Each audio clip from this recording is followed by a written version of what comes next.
Jornal Brasil Atual. Agora são 8 horas e a TV Brasil e a NBR foram fundidas por decisão do presidente da empresa Brasil de Comunicação, a EBC, Alexandre Gaziani, no início de abril. E quem conversa conosco a respeito é Laurindo Lalo Leal Filho, sociólogo e jornalista. Bom dia, Lalo. Bom dia, Glauco. Como você vê essa decisão aí tomada no governo Bolsonaro de fundir as duas TVs, uma estatal e outra pública, em uma só? Olha, Glauco, isso é o encerramento de um processo que vem desde o golpe de 2016. Na verdade, o fim da comunicação pública no Brasil, que aliás é uma determinação da Constituição que prevê o sistema público de comunicação, portanto a ação do governo é inconstitucional, mas ela começou com o golpe de 2016, quando o governo Temer, numa das suas primeiras medidas, foi enviar para o Congresso uma medida provisória extinguindo o Conselho Curador da EBC. A EBC é a empresa que controla a TV Brasil, 8 emissoras de rádio, 2 agências de notícias. Ao extinguir o Conselho Curador, o governo acabava com o caráter público da empresa.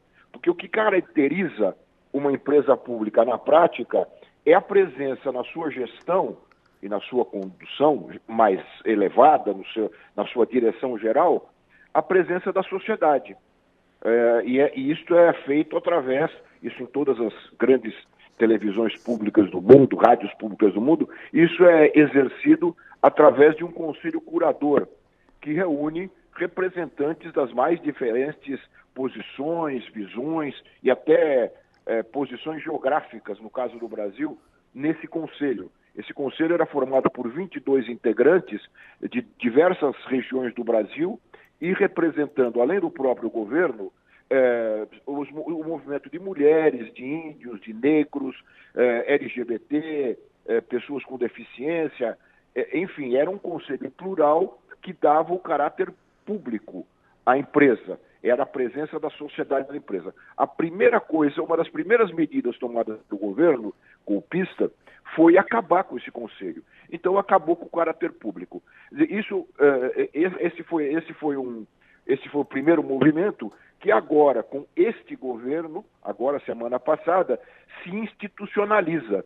Porque apesar o Temer ter terminado com o caráter público da EBC, as duas emissoras de televisão, a pública e a estatal, a pública é a TV Brasil, a estatal é a NBR, continuaram funcionando separadamente.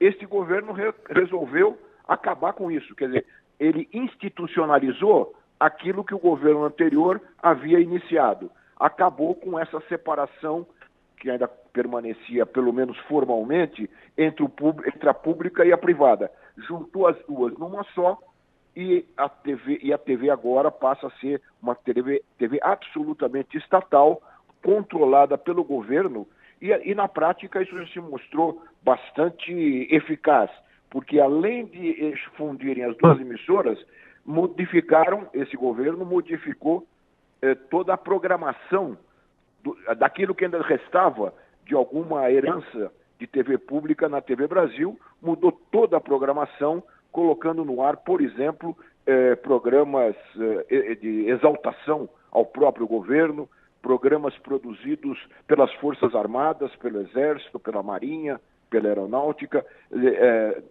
Na verdade, apenas concretizou na prática aquilo que o governo Temer havia iniciado lá com aquela medida provisória. O fim da comunicação pública no Brasil, tão duramente construída ao longo dos anos de 2007 para cá, ao longo dos governos Lula e Dilma. É mais um golpe na democracia, porque um país sem uma comunicação pública fica refém da mídia comercial e dos interesses políticos dessa mesma mídia. Agora, Lalo, muita gente ainda confunde, por isso eu queria que você explicasse com um pouco mais de detalhe a diferença entre um sistema de comunicação público e um sistema de comunicação estatal e por que justamente os dois não podem ser fundidos em um só. Bom, a diferença ela é bastante clara. né? E é bom se retomar a Constituição brasileira, porque isso fica mais claro ainda. A Constituição, no artigo 223, diz que os modelos de comunicação, de radiodifusão, é rádio e televisão, não tem nada a ver com jornal ou revista, de radiodifusão no Brasil, devem obedecer à complementariedade entre o público, o privado e o estatal. O privado é esse que nós conhecemos, de todas essas emissoras comerciais, desses sistemas de televisão, Globo, Record, Bandeirantes e por aí vai. É aquilo que mais é o modelo hegemônico no Brasil. O estatal é aquele controlado diretamente pelo Estado, que serve como canal de informação para as notícias de interesse do governo do dia. Eu acho legítimo você ter o governo poder ter o seu canal de comunicação direto com o público. No caso brasileiro, essa função era exercida pela NBR, a TV do governo, inclusive o slogan é esse, TV do governo federal. Então, esse é o modelo estatal, puramente estatal, controlado pelo Estado através do governo da época, o governo do dia, o governo do turno. E o terceiro modelo é o modelo público, esse que foi construído a partir de 2007 com a EBC. E o que diferencia o modelo público dos outros dois? Um é da iniciativa privada, um é do governo.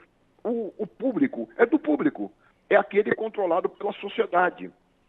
Aquele que não pode ter nem interferência do comércio através da propaganda, portanto não pode ter publicidade, não tem publicidade, e não pode ter interferência governamental, não pode ser um porta-voz do governo, tem que ser o porta-voz da sociedade.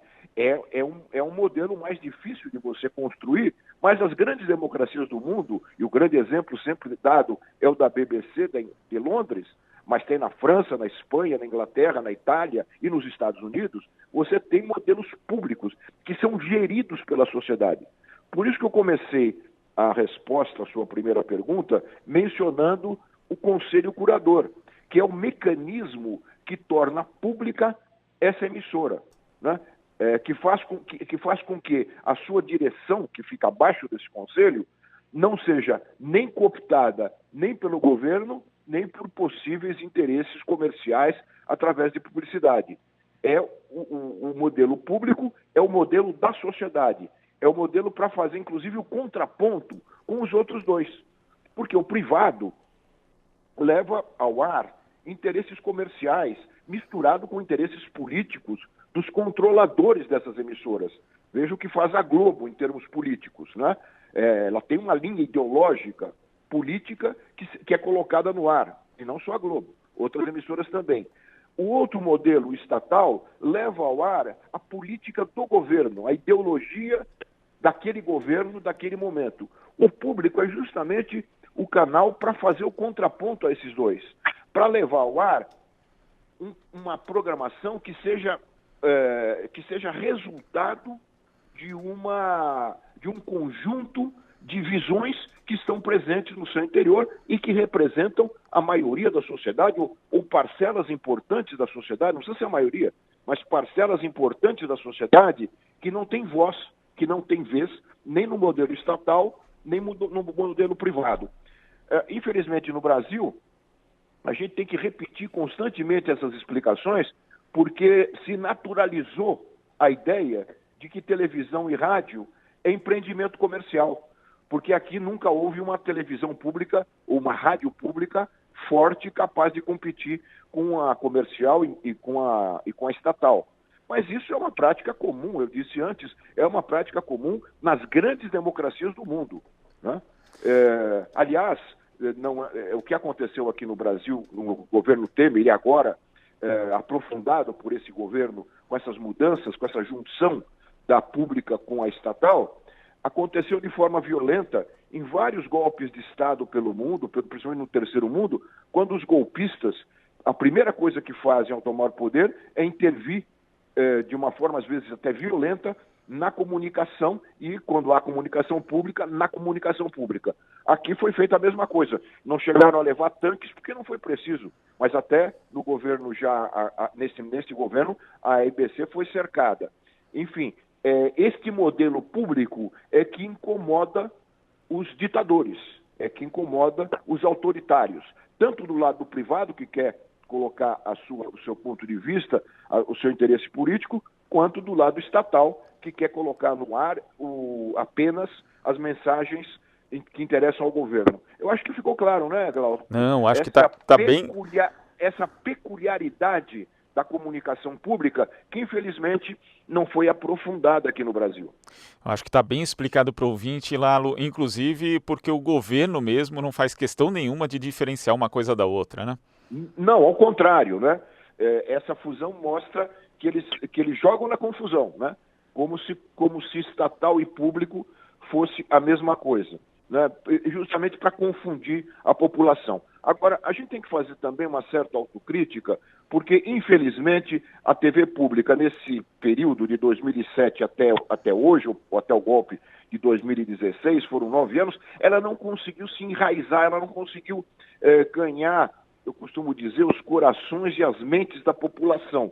E agora, ao ser destruída, não houve nenhuma reação de defesa dela. Apenas grupos que se mobilizam para a democratização da comunicação é que fizeram algum tipo de manifestação. Mas o ouvinte, o telespectador, o leitor da Agência Brasil, das notícias da Agência Brasil, ele não se manifestou, não se mobilizou para defender e evitar o golpe. Eu tenho um exemplo que eu gosto muito de citar, da década de 80, quando o governo neoliberal da primeira-ministra Margaret Thatcher tentou, através do parlamento, portanto, legalmente, tornar a BBC uma empresa comercial, que a BBC deixasse de ser pública e passasse a ser privada, com a venda de anúncios, a venda de propaganda. Houve uma mobilização geral na sociedade que fez com que os representantes da sociedade no parlamento impedissem a privatização da BBC. Por quê? Porque a BBC estava enraizada na sociedade. A sociedade via a BBC como parte da sua vida, via a BBC como um fator importante de informação, a mais possível isenta, que chegava às suas casas, aos seus receptores de rádio e de TV, evitando... Olha, e a Margaret Thatcher conseguiu, na mesma época, enfrentar a greve dos mineiros, que era o sindicato mais poderoso da Inglaterra, e dobrou os mineiros. Não dobrou a BBC. Por quê? Porque a população reagiu.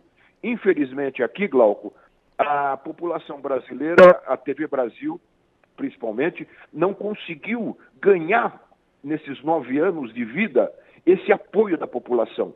E isso fez com que ela acabasse sendo destruída numa canetada. Primeiro na canetada do Temer e agora desse governo antipovo que nós temos, destruindo a sua programação, o que restava de qualidade na sua programação. Infelizmente, nós vamos ter que construir, num outro momento mais democrático da vida brasileira, construir outra vez, quase que do zero, a comunicação pública. Não será do zero, porque eu espero que esses exemplos que eu estou dando, essa experiência que foi feita, sirva como referência para que a gente não volte a cometer os mesmos erros que cometemos nesse período que houve um pouquinho de comunicação pública no Brasil. Agora, só para terminar essa resposta, eu quero ressaltar que essa ação do governo é inconstitucional. Cabe aos partidos de oposição entrarem com ações de inconstitucionalidade, porque a Constituição prevê o serviço público que agora foi destruído pelo governo. E quem sabe, né, essa atitude do governo de Jair Bolsonaro acabe mobilizando também parte da sociedade a respeito da importância da comunicação pública. Lalo, muito obrigado pela sua participação e até a próxima. Muito obrigado a vocês por dar a oportunidade de a gente conversar um pouco sobre esse tema que é quase que escondido da sociedade. Muito obrigado. Um grande abraço, bom dia para vocês. Bom dia, Lalo. Conversamos aqui com Laurindo Leal Filho, sociólogo e jornalista, professor do Departamento de Jornalismo e Editoração da Escola de Comunicações e Artes, a ECA USP.